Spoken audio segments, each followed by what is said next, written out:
15,000 টাকা মাসিক ন্যূনতম বেতনের দাবিতে কৃষ্ণনগরে স্বাস্থ্য পরিষেবা স্তব্ধ। সিএমএইচও দপ্তরের সামনে আশা কর্মীদের রাস্তা অবরোধ।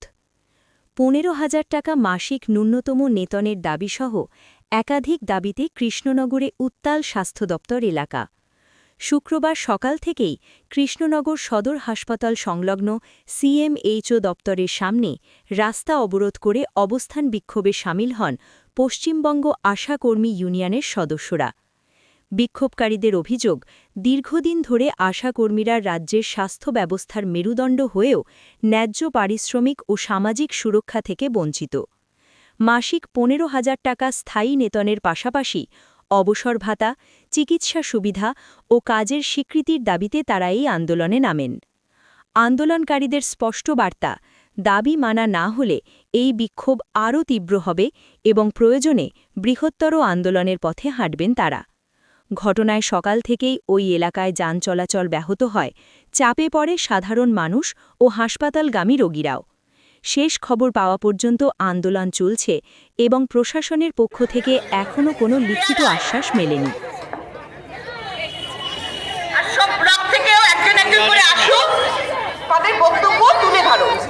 কি কারণে আমাদের আজকে এখানে আসা, আমাদের যন্ত্রণার কথা আমরা এখানে তুলে দেবো, তোমরা আসো সবগুলো। আপনার নাম কি?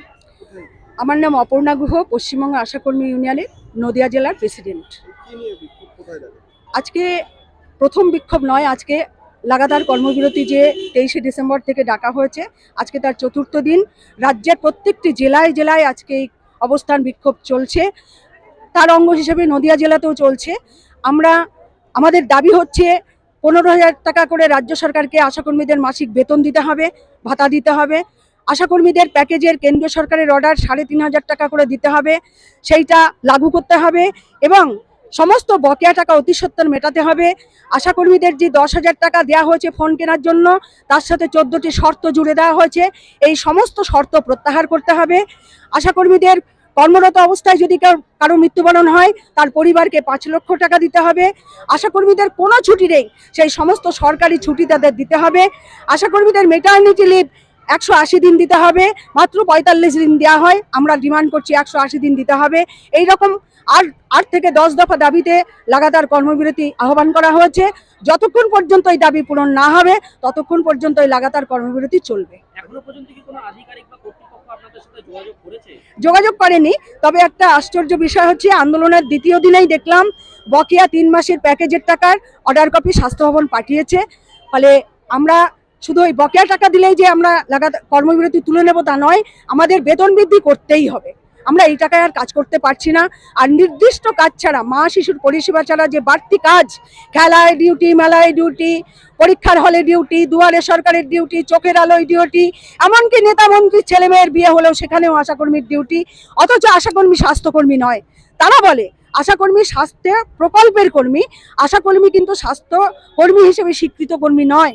তাকে কিছু প্যারাসিটামল, আর কিছু হচ্ছে ওআরএস, আর কিছু হচ্ছে এই মেট্রোজিল দিয়ে তাকে ডাক্তার হিসেবে বসিয়ে দেওয়া হয় বিভিন্ন ক্যাম্পে। ফলে এটা আশাকর্মীরা আর করবে না, এটা তীব্র প্রতিবাদ জানাচ্ছি। সারা পশ্চিমবাংলার জেলায় জেলায় হচ্ছে, আমার নদিয়া জেলার সমস্ত ব্লক থেকে এখনো রাস্তায় রয়েছে, তারা আসছে। কৃষ্ণনগর সিএমএইচ অফিস, সিএমএইচ দপ্তর। হ্যাঁ, আজকে অবস্থান বিক্ষোভ আমাদের চলবে। হ্যাঁ, এটা ব্লক থাকবে, 3টে অবধি মিনিমাম এটা চলবে।